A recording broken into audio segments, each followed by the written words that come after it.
Boa tarde, sejam todos muito bem-vindos a mais um Mesa ao Vivo.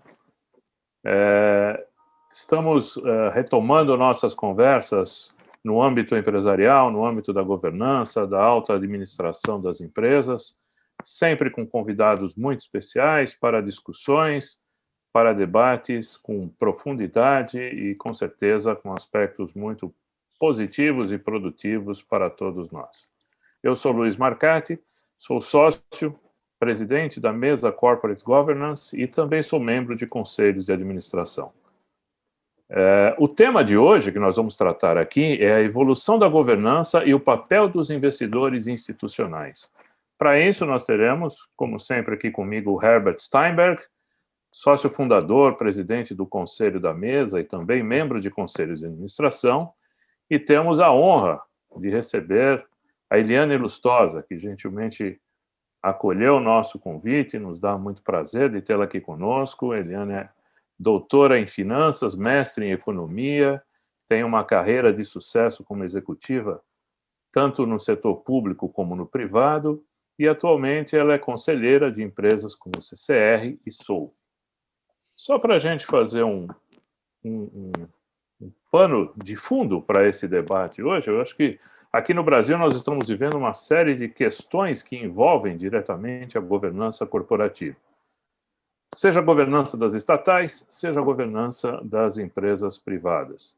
Nós estamos vendo um forte crescimento do mercado de capitais, não é? Um grande volume de IPOs, uma boa fila de espera para empresas quererem negociar ações na Bolsa. Por outro lado, a gente tem aí uma certa aceleração nos processos de preparação de empresas para isso, afetando, inclusive, as suas estruturas e práticas de governança. A demanda dos investidores começa, então, a trazer certas pressões sobre as empresas, como, por exemplo, os temas ligados tanto à diversidade nos conselhos e nas diretorias, mas também nos aspectos ligados à ESG. Só para a gente fazer uma ilustração sobre isso, ontem foi publicado um estudo da MB Associados que analisou critérios de ESG nos países emergentes. Eles usaram como base 3 estudos. O ranking ambiental da Universidade Yale, o índice Gini, de desigualdade social e concentração de renda, e dados do Banco Mundial também. Entre 19 países avaliados, o Brasil ficou em 17º. Tá? Ele ficou apenas à frente de Filipinas e África do Sul entre seus pares emergentes. Isso, com certeza, também criará pressão sobre o nosso ambiente empresarial, sobre o nosso ambiente corporativo nesses processos de IPO, principalmente porque os investidores institucionais, sejam eles nacionais ou estrangeiros, estão com um foco muito voltado para esses temas. Eu vou convidar agora para fazer essa abertura comigo aqui, Herbert. Herbert, boa tarde, bem-vindo. Boa tarde, Luiz, boa tarde a todos, boa tarde, Eliane. Eu começo lembrando de 17, 18 anos atrás, não sei precisamente, eu fazendo uma viagem a Milão para participar de um congresso do ICGM anual, cada ano num lugar, é o IBGC lá fora, e a delegação brasileira, contando comigo, contava com 6 pessoas, num ambiente dentro da Bolsa italiana, naquela época, que hospedou o ICGM, 250 fundos representando o investimento total do país. Numa época, pasmem, não faz tanto tempo assim, que o assunto governança e o cognitivo da palavra governança era tão somente para designar o departamento que arrumava camas nos hotéis. Pouco se falava de governança, depois se importou esse termo, aliás, impropriamente para vários outros cenários e setores, como governança de TI, governança de estatal, blá, blá, blá.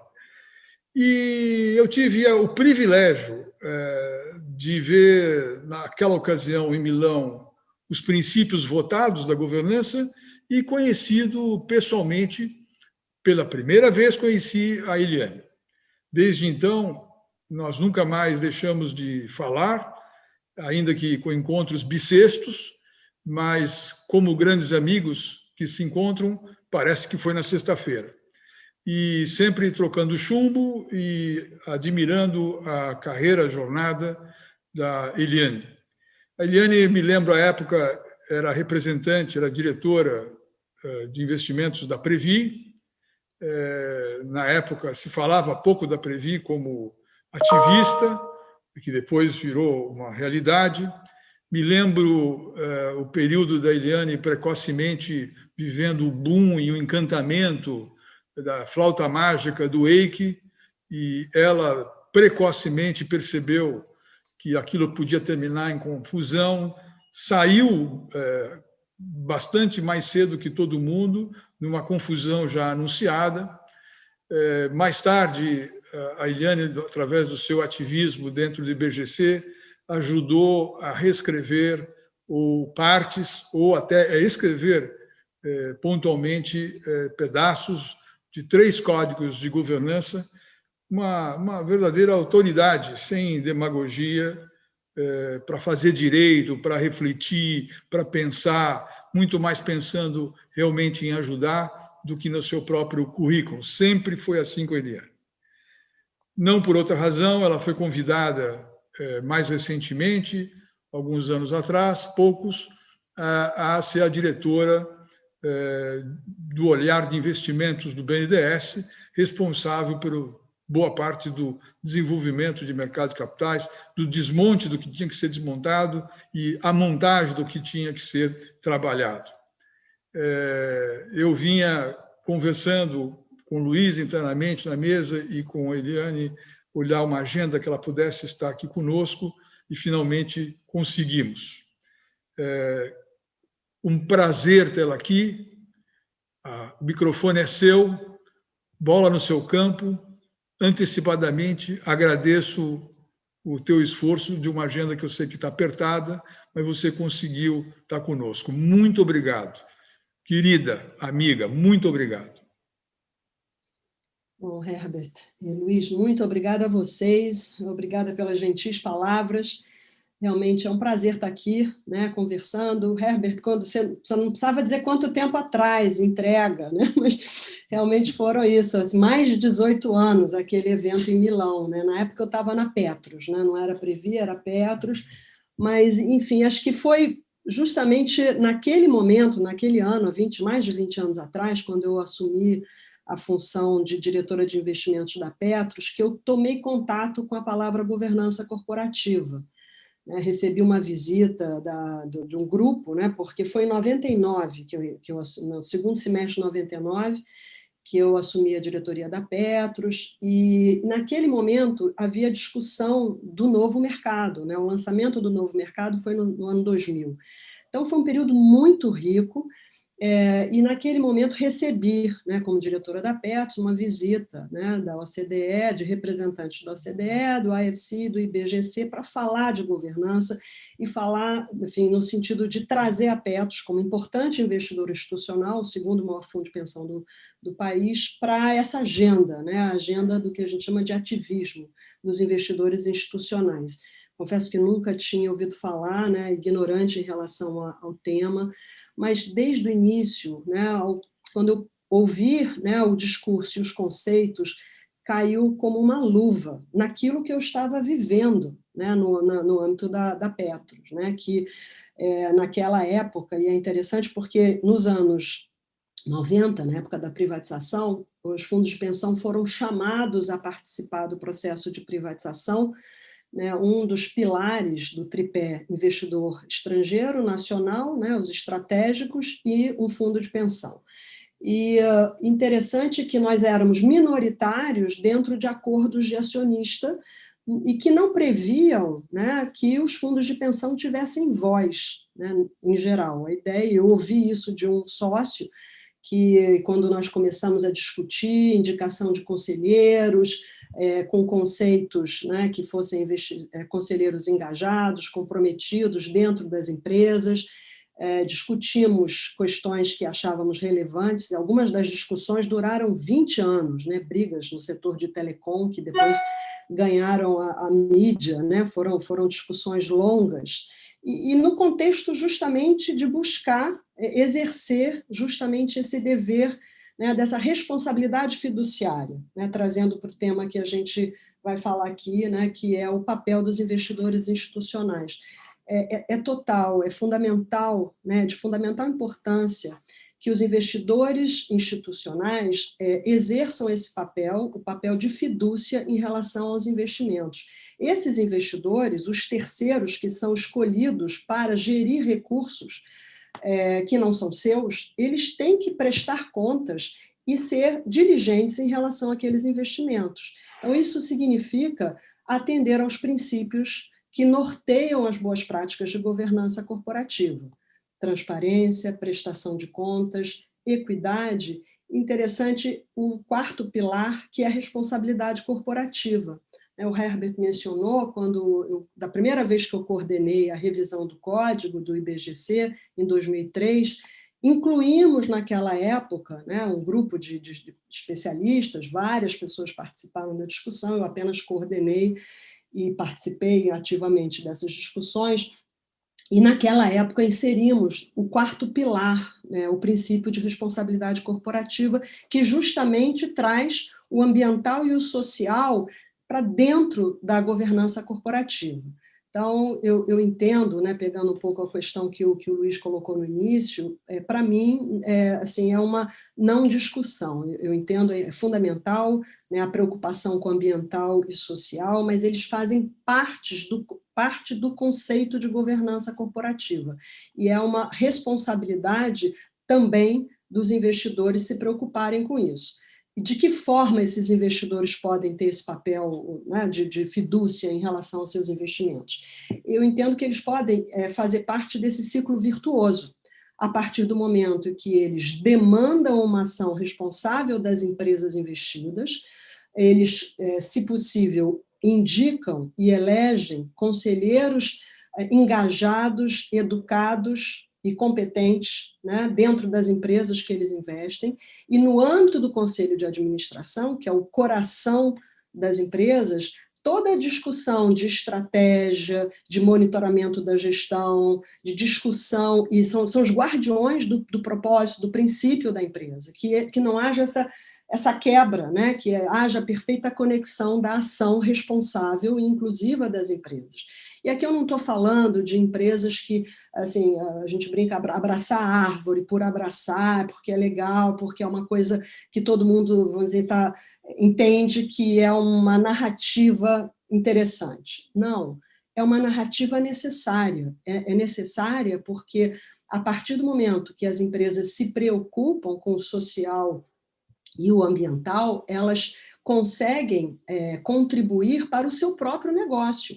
Então, se as empresas não estiverem engajadas, né, com esses conceitos, elas podem perder muito valor, né, na projeção dos seus fluxos de caixa descontado. E vemos assim, escândalos ambiental ou social podem acabar, né, com toda a perspectiva de crescimento, e algumas empresas podem ser boicotadas e perder mercado de forma bastante relevante. Porque hoje temos um mercado de investidores, consumidores e talentos, né, nas empresas muito preocupados com essa questão ambiental e social. Então, e a questão que vem por trás, que, né, o Luiz também falou, da diversidade, que também é um conceito importante na governança. Né, os conselhos precisam ser diversos para que haja o devido contraditório na discussão, né, para que justamente, né, haja efetividade no âmbito do conselho de administração e dentro da gestão da companhia também. Então, a diversidade, ela enriquece e justamente ajuda as empresas a encontrarem e se adaptarem à evolução dos mercados. Então, eu entendo que assim, evoluímos muito, né, desde o novo mercado, nos anos 2000, e eu me sinto assim, privilegiada por ter participado nesse momento de uma maneira bastante, vamos dizer assim, mão na massa, né, nesse tema. E acabei fazendo a minha tese de doutorado, justamente a minha pergunta, né, eu já tinha feito os créditos, tinha 1 ano para terminar a minha tese, e a tese foi justamente falando sobre o papel dos investidores institucionais na governança corporativa, que, de fato, né, se você olhar o papel desses investidores e como que as discussões acontecem no âmbito do Conselho de Administração, eu acredito, assim, fortemente que há um papel importante no sentido de agregar valor, né, e manter valor das empresas nesse contexto, né?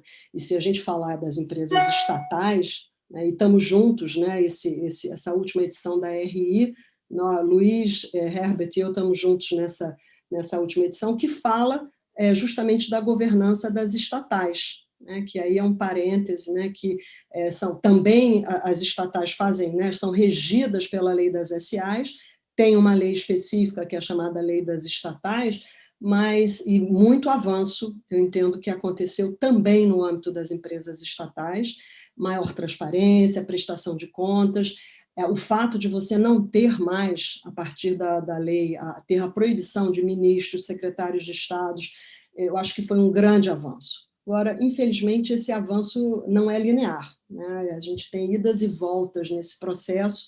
Eu, sinceramente, acredito que o ideal seria que essas empresas realmente fossem privatizadas e restasse ao Estado o papel de regulador, né, e não o Estado gestor, mas entendo que houve uma melhoria a partir do momento em que, existem as regras, e existe a responsabilidade dos administradores, e aí temos aí que cobrar, né, para que as informações venham à tona, para que nós possamos, de fato, garantir que todo o trabalho que foi feito nos últimos anos de melhoria de todo esse sistema de governança, de fato, seja mantida, né? Mas eu entendo que ela só será mantida a partir de um olhar muito atento da sociedade, mas especialmente daqueles que fazem parte do conselho de administração dessas empresas. E ali é fundamental que justamente minoritários, aqueles que não fazem parte do bloco de controle, possam indicar conselheiros, e esses conselheiros possam participar e conhecer, né, os meandros dessa discussão, e a partir desse momento colocar, né, de uma maneira mais clara, para que justamente a discussão não se perca, né? Ou seja, que o caminho seja o caminho correto, porque uma vez eleitos, os conselheiros devem observar o interesse da companhia. Não existe representante de ABC. O conselheiro o dever de lealdade do conselheiro é para com a companhia, seja ele indicado pelo controlador ou indicado pelo minoritário. Então, a partir do momento que esses conselheiros são eleitos, eles, pessoas físicas, têm responsabilidade, e a partir do momento em que a transparência e que os processos estão bem estruturados e a informação sobe para o conselho e ela é disponibilizada, entendo que há maior chance dos processos seguirem o trâmite adequado. Então, entendo que sim, houve um grande avanço. Agora, temos aqui, assim, tem algumas preocupações, né?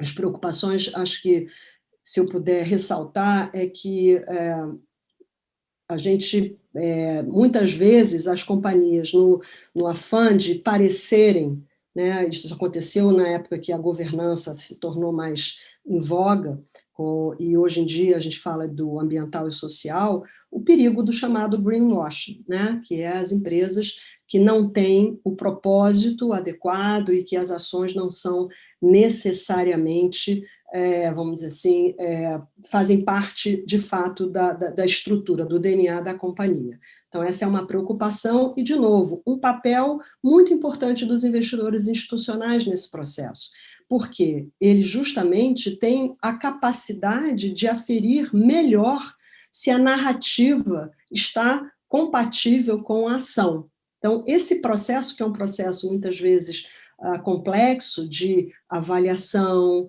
de identificação desses processos, é mais facilmente acompanhado e identificado pelos investidores que têm mais acesso à informação e competência no sentido de capacidade técnica de avaliar as informações que são disponibilizadas no mercado. E a partir do momento que esses conselheiros têm a prerrogativa, né, fechando o ciclo, de indicar e destituir conselheiros a partir do momento que o processo não está adequado, eu entendo que se fecha um ciclo virtuoso. Mas é fundamental que esses investidores atuem sem conflito de interesse, ou seja, que eles olhem, de fato, o interesse da empresa na qual eles investem e que o benefício seja melhorar a rentabilidade e a sustentabilidade dessas empresas no médio e longo prazo. Então, sejam eles investidores, os investidores institucionais podem ser fundos de pensão, os investidores bancos e gestores de recursos de terceiros em geral. Mas essa prerrogativa de buscar atuar ativamente, eu entendo que não é uma escolha do gestor, é uma obrigação. E aqui eu trago aqui algumas preocupações, né, somando a essa. Então, qual é a maneira que eu entendo que facilita esse processo? É que as empresas tenham as políticas adequadas. E eu me lembro que, na época que eu estava na Petros, né, passei fazendo códigos, né, fizemos o primeiro código de governança corporativa dos investimentos. Por quê? Porque, na época, eu me lembro que me chamou muita atenção a Petros, olhando alguns dos investimentos que foram que não tiveram sucesso, né, e tivemos que fazer o write-off desses investimentos.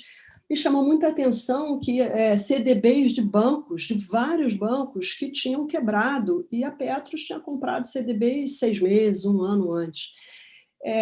Enfim, tivemos ali, na época, fizemos um grupo de trabalho para avaliar, né, o que tinha acontecido ali naqueles investimentos. E de fato, chamava a atenção que, em alguns casos, seja dessa situação dos CDBs, mas um caso que eu me lembro muito bem é de uma empresa que a análise ela caminhava no sentido de propor, né, o técnico que encaminhava para a diretoria que iria aprovar esse investimento, de não fazer o investimento, e no meio da narrativa do relatório, o técnico dizia, bom, mas se a dívida for perdoada, então esse pode ser um bom investimento, e assim continuou com essa premissa que caiu de algum lugar do espaço, né? E a partir dali tinha o final, a recomendação. Por que eu estou dando esse exemplo? Que aí, Herbert, casa com um tema que você há muito tempo fala, que é a dimensão humana da governança, porque, no fundo, são pessoas que estão por trás desses processos e são pessoas que vão justamente fazer as coisas acontecer.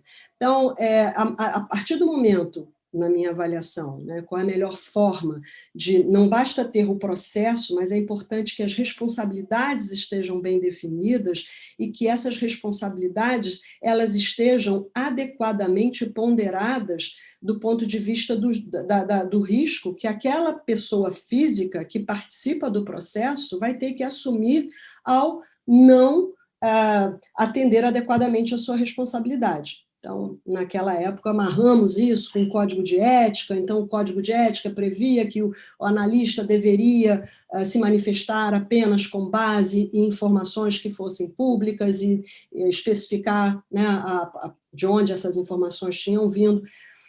Bom, isso para dizer, aí o lado ruim da história é que depois de sair da Petros, né, e olhando o que aconteceu na Operação Greenfield, com os fundos de pensão, eu tenho pensado muito desde então, né? Puxa, né? O que acontece? Né? Como que a gente, né, não consegue blindar essas instituições?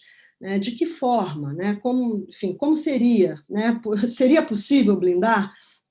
E eu me lembro que, né, houve uma frase do saudoso Francisco Gros, que me dizia, na época, então, presidente da Petrobras, e ele me disse, minha filha, blindagem é quando o ataque é de fora para dentro.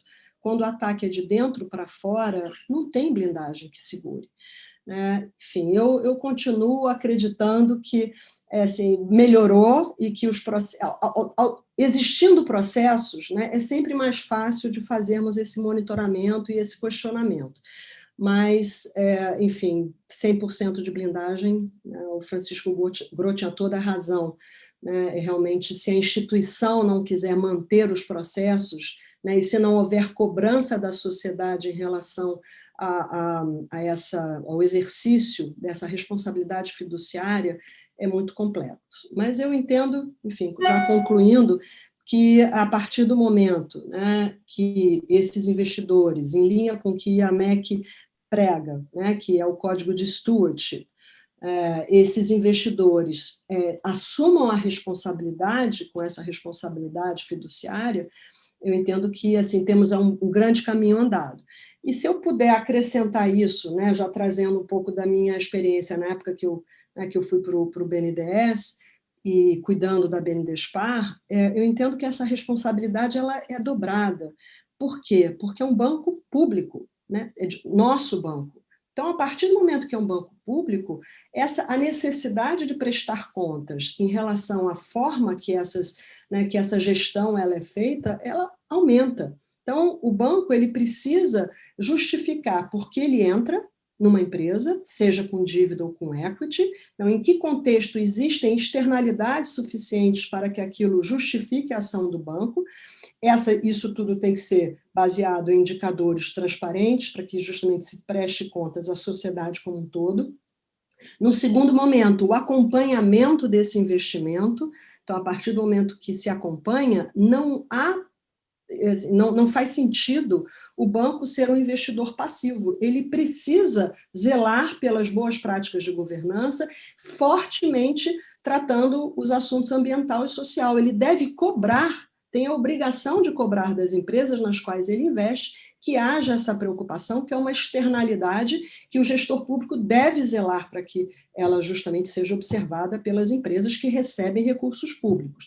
E no caso, sendo recursos públicos e num contexto de restrição fiscal que nós nos encontramos, não faz sentido o banco se manter indefinidamente em empresas com liquidez que já têm acesso a mercados de capitais. E justamente, uma boa parte do tempo que eu tive na BNDESPAR foi justamente tratando do processo de desinvestimento. Por que isso? Porque o processo de desinvestimento, ele também ele é delicado porque não temos bola de cristal, e justamente a discussão de valuation, né, e o melhor momento, e qual vai ser o preço, qual a metodologia adequada para também sair, né, fazer um desinvestimento, foi devidamente pactuado e discutido com os órgãos de controle, TCU, CGU, né, que justamente vão avaliar o processo a posteriori.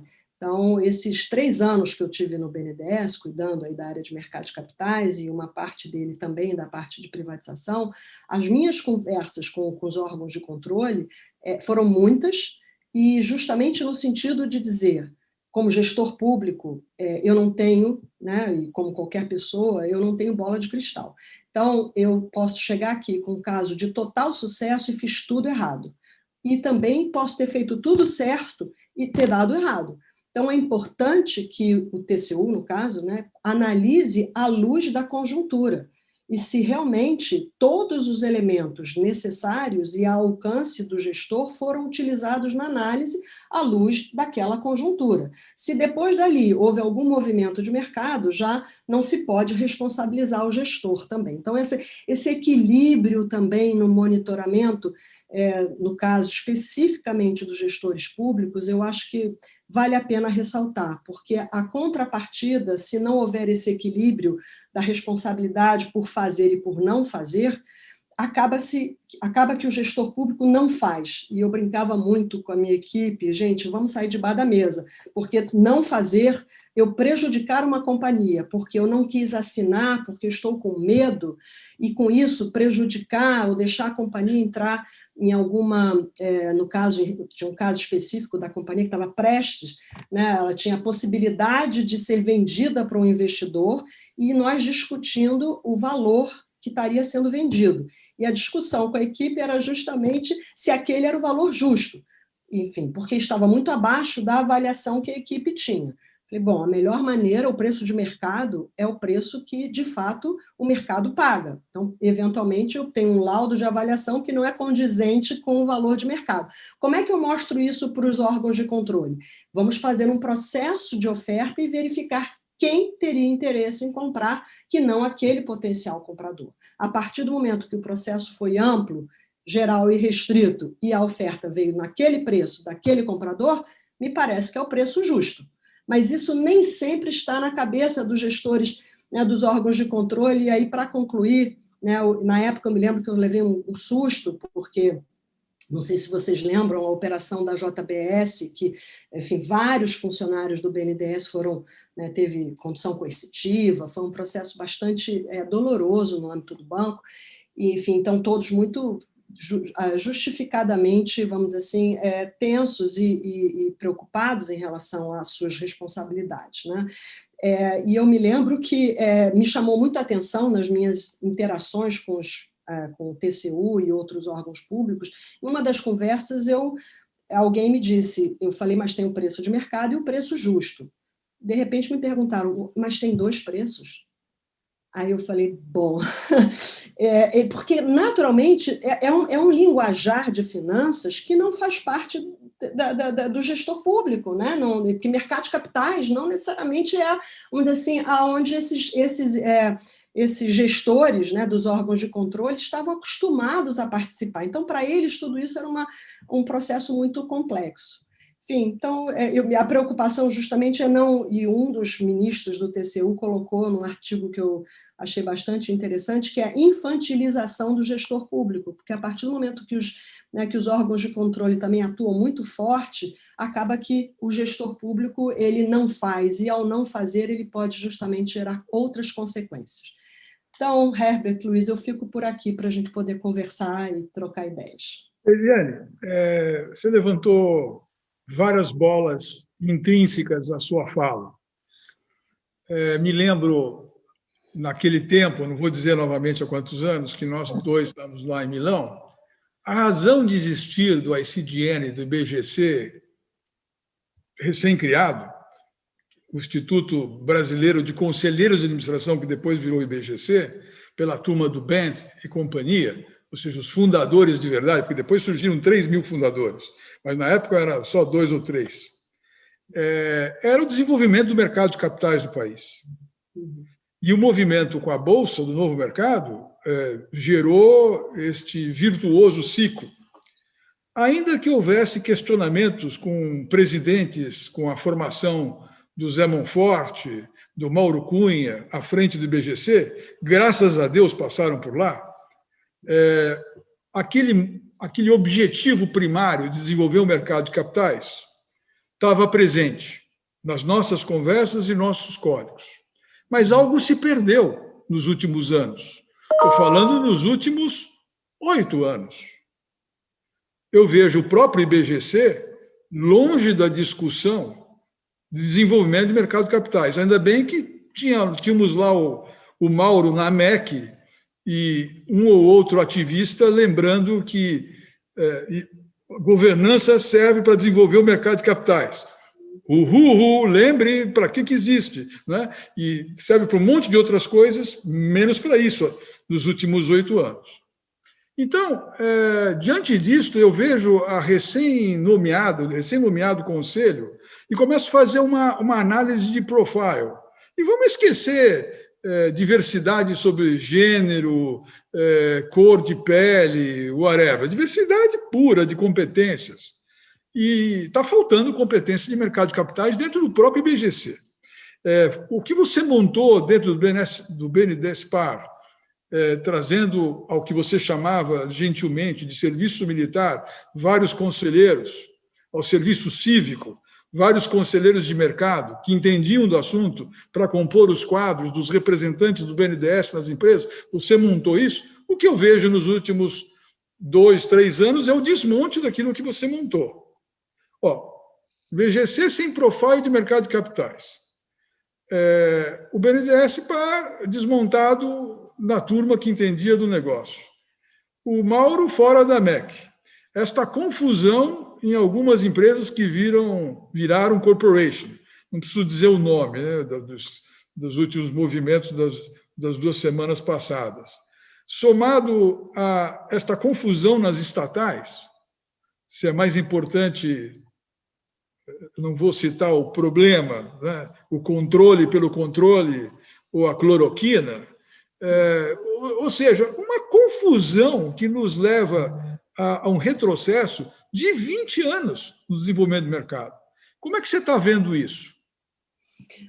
Então, Herbert, eu vejo o seguinte, eu acho que, bom, falando da parte que você mencionou, o IBGC, e eu já passei alguns anos no conselho, né, enfim, a gente discutia muito em que medida o IBGC deve e pode se manifestar em relação aos casos de mercado, né, porque essa é uma discussão. Existe no IBGC, desde sempre, a ideia, né, o conceito de não se manifestar em casos específicos, né, porque nem sempre temos toda a informação em relação aos casos.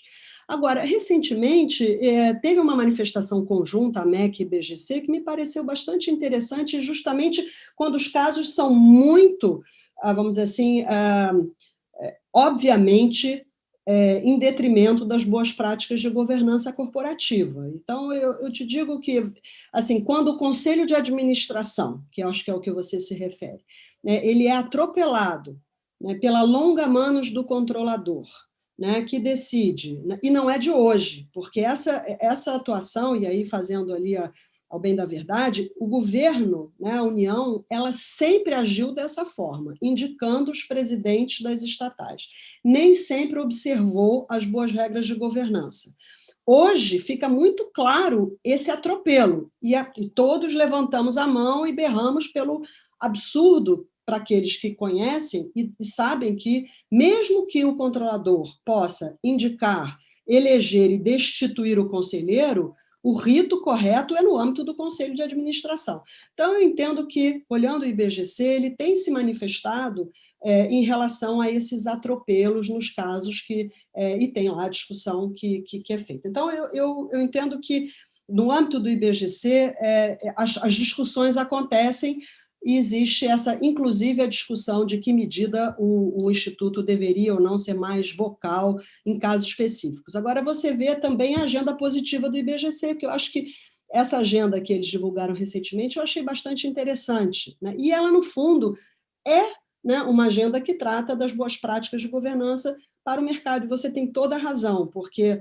a razão de ser das boas práticas de governança é incentivar o mercado de capitais, não há dúvida disso, né? É nesse contexto que faz sentido e justifica, né, as boas práticas de governança. Tem a ver com vamos dizer, o funcionamento adequado do mercado de capitais.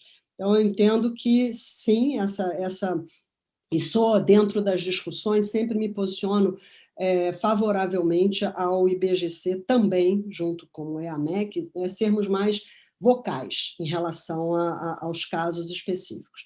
No caso do banco, Herbert, né, e aí você, assim, o que eu na época que eu cheguei, né, fiquei 3 anos no BNDES, e me lembro quando Maria Silva me convidou, no primeiro momento eu disse... não, Maria Silva, eu já fiz assim, vários momentos da minha carreira, passei pelo setor público, acho que já chega. E ela, não, mas o que você gostaria, né, no caso do BNDES? E eu pensei na BNDESPAR e, sinceramente, falei, nossa, eu acredito que esse importante agente pode fazer total diferença no mercado de capitais. Então, e fui para lá com esse espírito, né, de justamente tirar... Você veja, na Vale, o presidente do BNDES fazia parte do conselho de um comitê de estratégia da Vale, os diretores do BNDES participavam do conselho de JBS e outras empresas. Teve até um problema complexo quando nós vetamos, né, a operação da JBS, né, de mudança de domicílio, e já havia sido aprovada no âmbito do conselho, inclusive contando com um diretor do banco que fazia parte do conselho de administração, total conflito de interesses. Então, assim, essa discussão foi nenhum membro, né, diretor vai participar mais dos conselhos, serão independentes, serão terceiros, com tais características, fizemos um processo, quais as características dos conselheiros, qual seria a matriz vamos dizer assim, de competências nas empresas. E no caso da Vale, né, você citou. E interessante que no caso da Vale, o primeiro conselheiro indicado já nessa nossa gestão foi o Bartolomeu. E quando ele foi indicado, porque naquela época nós percebíamos que faltava mais conselheiros que conhecessem mineração, para justamente desafiar o então CEO à época. época, né? Então, ali foi nesse conceito, né? Sempre tentando identificar os gaps e, a partir dali, né, indicar o Penido, né, que hoje está, que é uma pessoa incrível, ele também entrou dentro desse conceito indicado pelo BNDES. Então, assim, eu tenho muito orgulho, porque essa agenda, né, que nos 3 anos que eu participei, ela trata justamente, essencialmente, da importância intrínseca da governança, e poder fazer isso dentro de um investidor com essa capacidade de impulsionar o mercado é algo assim, não posso nem dizer assim a felicidade. Trabalhei muito, né, mas assim muito orgulho, né, e tenho muito orgulho porque eu acho o BNDES uma instituição que eu admiro muito, tem funcionários muito competentes. Ali foi uma virada de direção em relação, né, à instituição. E eu entendo que hoje, e vendo a maneira que hoje o BNDES atua, com o Gustavo Montesano e a diretoria que está lá, eu entendo que eles estão fazendo um trabalho magnífico, como prestadores de serviços, ajudando justamente estados, municípios e União na venda de ativos, porque não é um processo fácil, é um processo que requer interlocução com os órgãos de controle, total transparência. Então, esse papel o BNDES tem condição de ajudar, porque ele tem uma equipe muito competente e capaz de dar a mão a estados, municípios e a União para justamente costurar um processo adequado.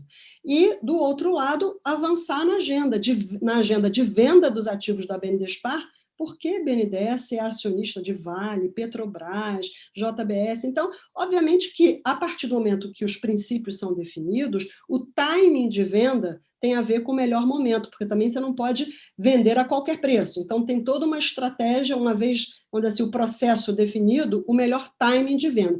Então, eu entendo que agora, falando de BNDES, né, que eu entendo que estava na tua questão, eu assim, admiro muito, né, o processo que hoje, né, é levado adiante, e assim, me sinto feliz de ter participado desse movimento. Justamente o BNDES é um transatlântico, né? Então ele hoje, entendo que a partir do momento que houve o engajamento da equipe e as políticas foram bem definidas, é um processo atrás do outro, né, de justamente ajudar nesse processo de privatização, venda de ativos, para que justamente o Estado se concentre onde existe externalidade positiva e que ele possa fazer a diferença no mercado. Você, além de uma super técnica, competente, ainda é humilde. Você foi protagonista, você não foi coadjuvante desse movimento, e eu reconheço, não para jogar confete em você, mas por reconhecer este movimento no mercado. Estas e outras ações que nós estamos tropeçando e vivendo demonstram um gap para os investidores, agora estou falando de investidores em geral, no mundo todo, no momento em que o Brasil é questionado em vários temas, verdadeiros ou não, colou na percepção do mundo e de investidores críticas específicas. Como sobra dinheiro no mundo para qualquer coisa hoje, tendo um projeto mais ou menos vai, e o Brasil se beneficia disto. No entanto, tem uma agenda de disputa de capital que o Brasil perde quando analisado em profundidade. O que está faltando na pauta da MEC? O que está faltando na pauta da BMF? O que está faltando na pauta do IBGC? O que está faltando a gente criar voz para desenvolver o mercado de capitais? Eliane. Nossa, quantas horas a gente tem aqui, porque é uma discussão muito, é uma pergunta profunda que você colocou.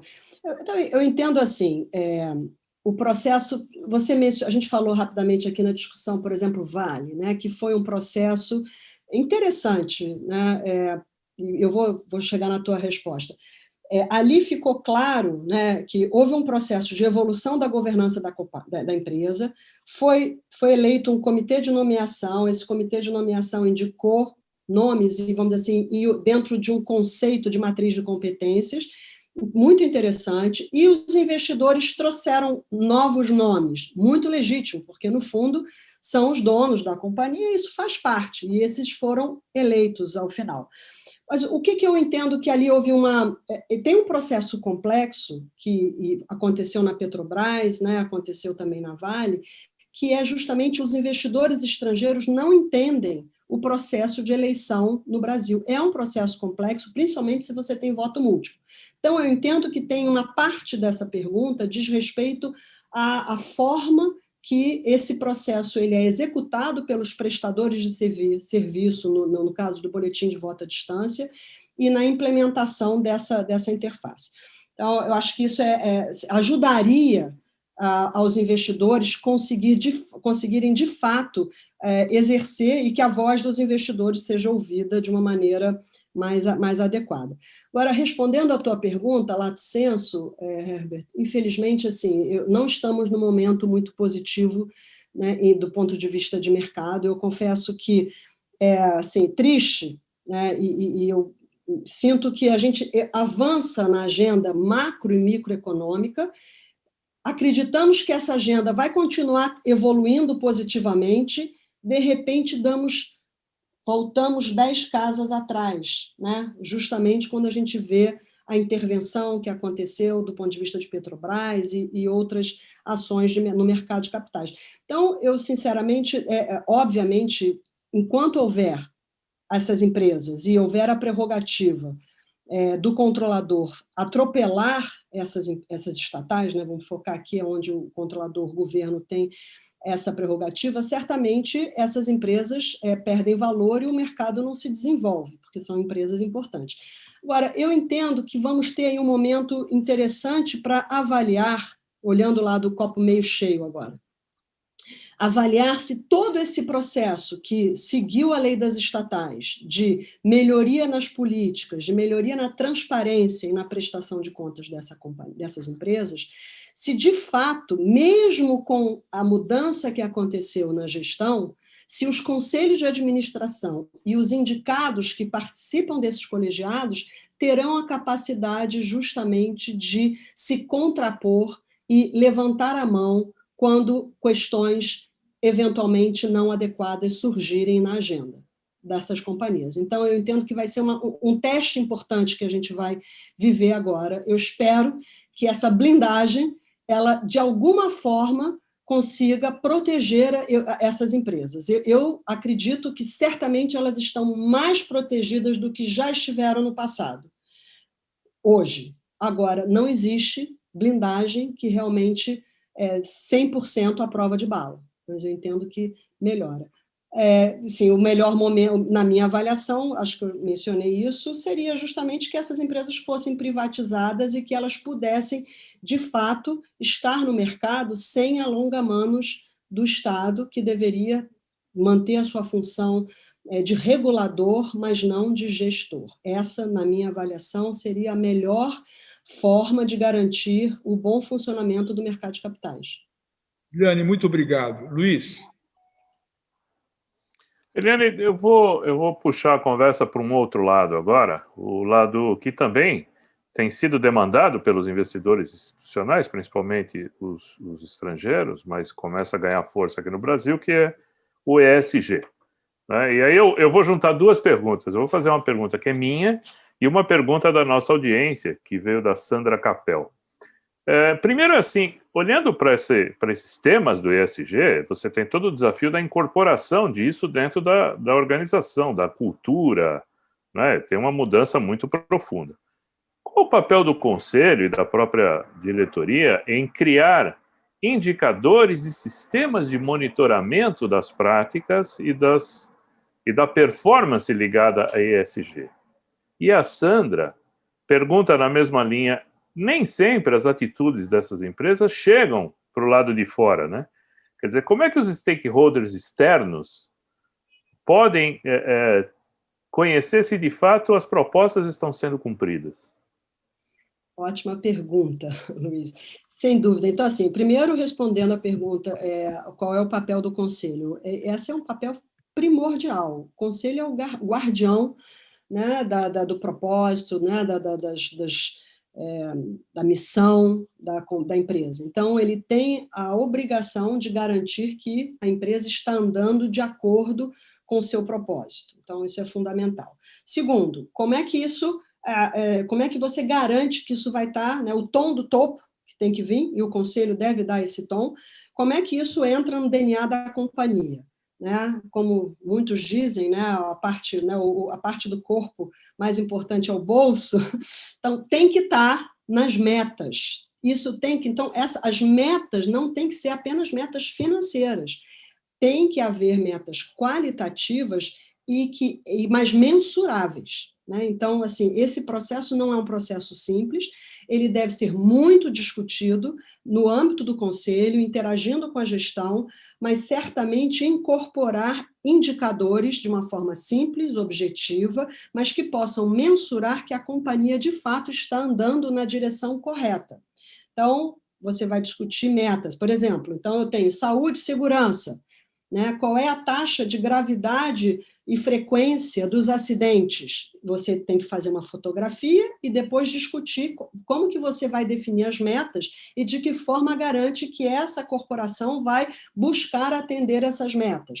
Como que você trabalha no âmbito das comunidades? Como é que você garante que o sistema daqueles que você compra e vende, como é que você garante que eles estão sendo feitos de forma inclusiva, respeitando, né, os conceitos, né, de governança corporativa. Né? Então, eu entendo que isso deve ser, respondendo objetivamente, incorporado dentro do processo de avaliação dos executivos, e esse processo deve ser construído junto com o conselho, aprovado pelo conselho, que no momento seguinte deve cobrar da gestão justamente o atendimento dessas metas.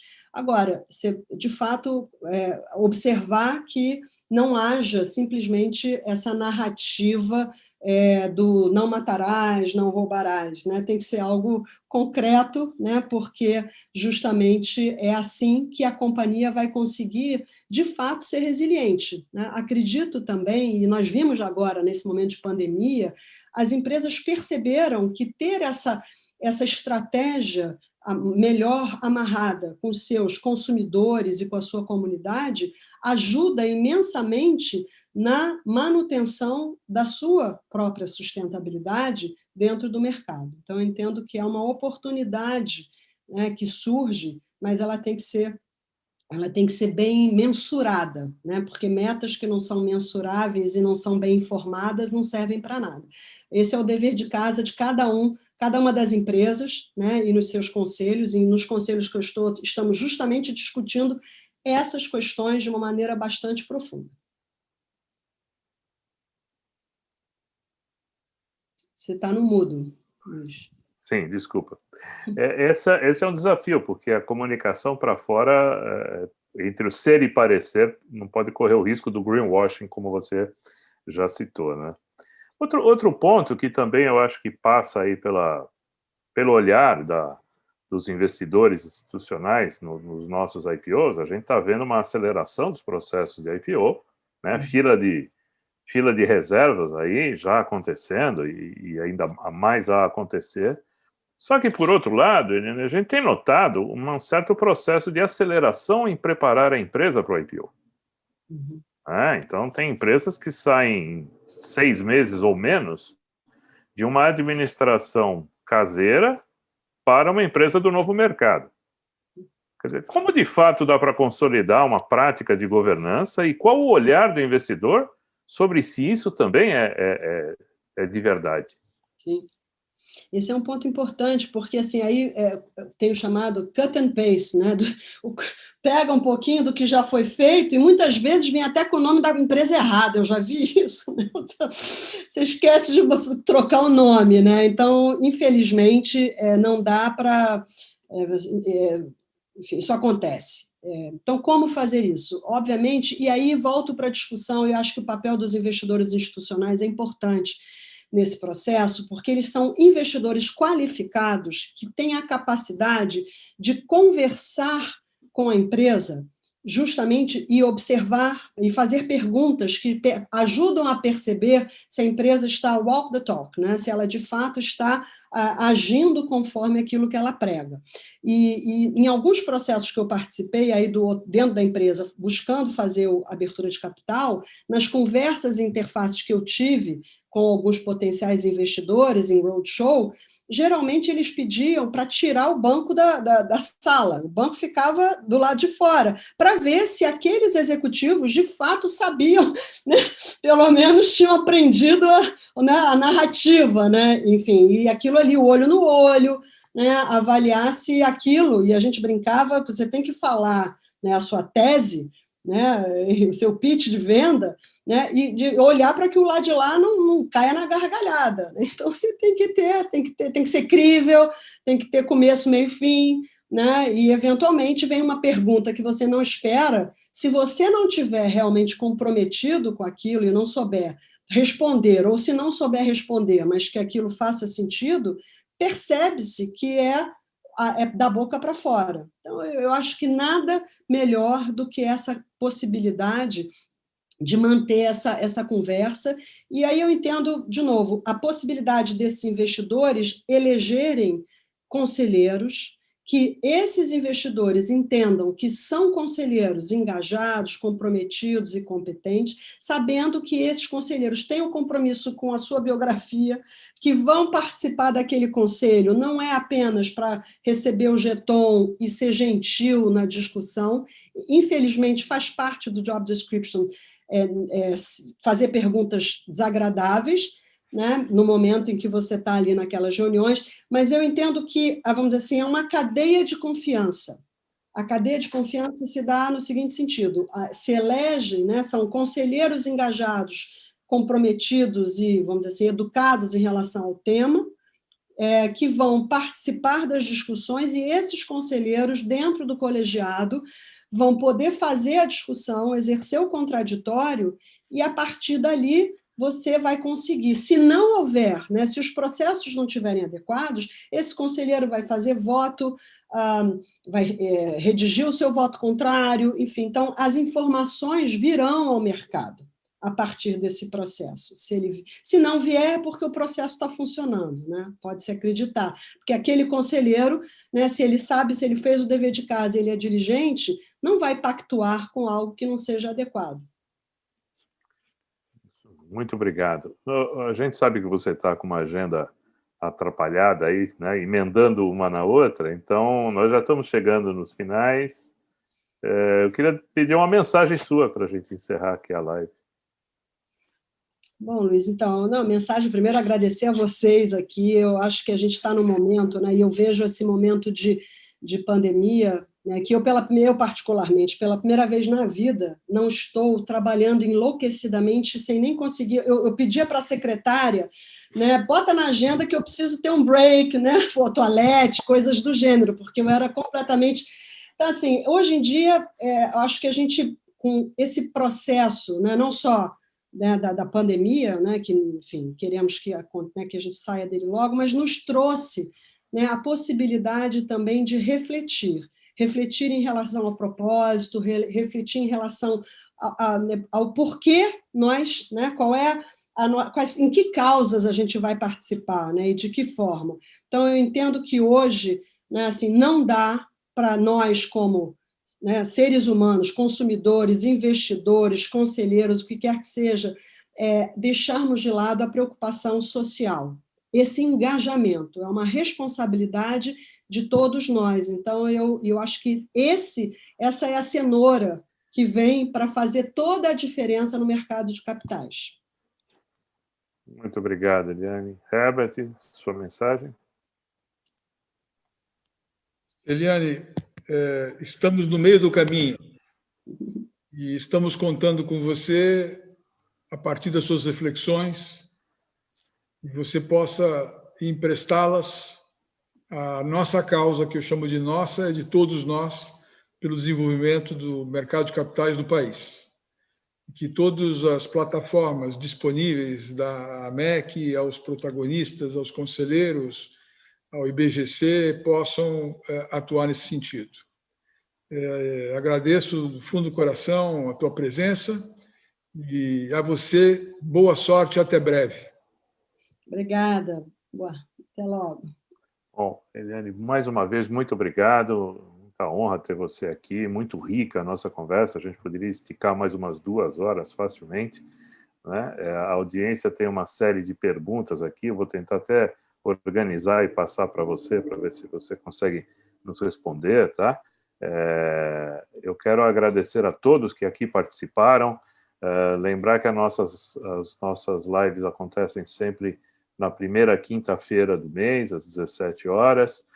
Também lembrá-los de que todas as nossas lives estão disponíveis no canal do YouTube da mesa, para que vocês possam assistir. E inclusive, eu quero recomendar, ontem nós tivemos um evento de lançamento do livro de um dos nossos sócios, o Hamilton Ibanez, sobre sucessão em empresas familiares, e tivemos um depoimento emocionante de uma família que é uma das que compõe um capítulo desse livro. Muito obrigado, continuem cuidando-se e um grande abraço, até a próxima.